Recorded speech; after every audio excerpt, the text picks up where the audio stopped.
My brother disappeared 3 years ago, and there are still days when I wake up and forget that he is gone. For a brief second, I expect to hear his footsteps in the hallway, or the sound of his laugh in the living room, or the way he used to knock twice on my door before barging in anyway. But then the silence reminds me, he isn't here. He hasn't been here for a very long time, and the world kept moving forward without him, even though a part of mine stayed frozen in that moment when he vanished. He didn't leave a note, he didn't pack anything, he didn't say goodbye. One morning his room was just empty. His phone went straight to voicemail, his bank account never moved again. The police searched, they questioned, they followed every possible lead until there were none left to follow. Eventually, people stopped asking about him. Eventually, life pretended to be normal again. But I never really stopped waiting. I never really stopped listening for his key in the door, like he might walk back in as if nothing had happened and say, "Did you miss me?" I stayed connected to him in the only way that still existed, his social media pages. His profile was like a museum of his life, frozen smiles, old jokes, photos of us together where I couldn't remember if we were genuinely happy or just pretending to be. Some nights I would scroll through them not because I wanted to cry, but because forgetting felt worse than remembering. Those pages were the last place where he still existed. And then one night, he came back. Not in person, not in the way I wanted, but through the screen. I remember the first notification like it was burned into my mind, a small sound from my phone at 2:47 in the morning. I glanced at it lazily, expecting spam or some meaningless alert, but it said, "Your brother liked your post." For a long time, I just stared at the screen, not blinking, waiting for my brain to tell me it was a mistake. His account had been inactive for years. No one had logged into it. No one had touched it.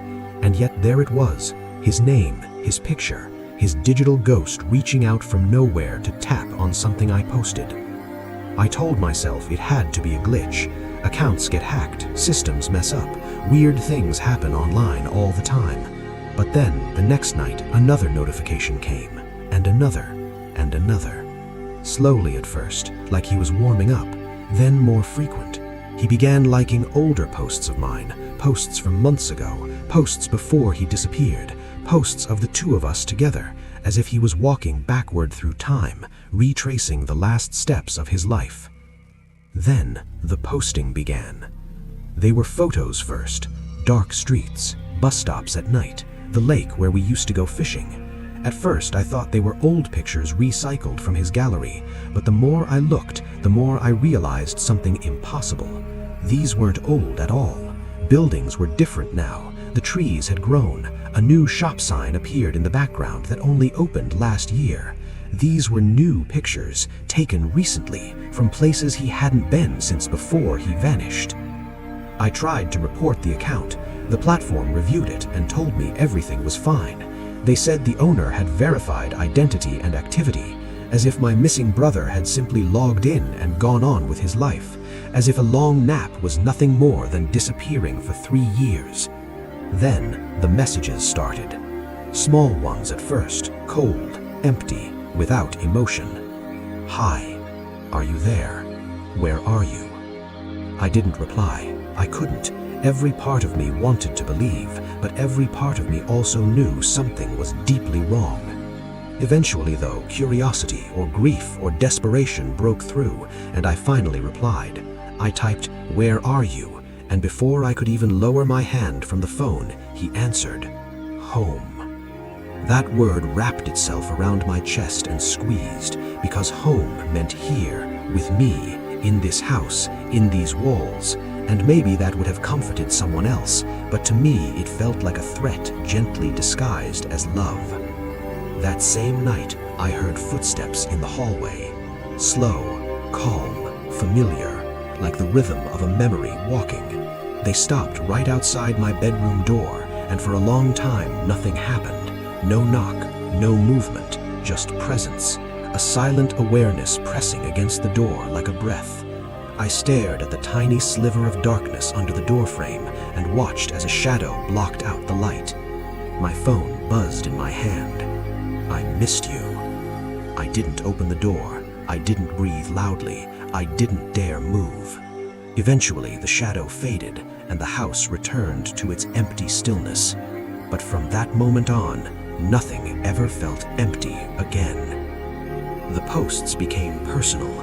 Pictures appeared that were taken from inside my house, the couch, the kitchen, the hallway, sometimes even my bedroom door from the other side. Every time the caption was the same single word: home. I called the police again. They searched, they checked the locks, they dusted for fingerprints. They found nothing. No sign of a break-in, no trace of anyone else here. Just me, just my fear, just the invisible weight sitting in the corner of the room that I couldn't see but could always feel. Then he sent the last message, the only one that truly scared me more than all the others combined. He wrote, "You took my room, so I took your life." I don't know what that means yet, and maybe I don't want to, because sometimes at night when I scroll through his profile, I see new posts appear before I even refresh the page, as if he's watching what I do in real time, as if he's already here, standing just out of sight, capturing every moment as it happens, like he never left, like he never will.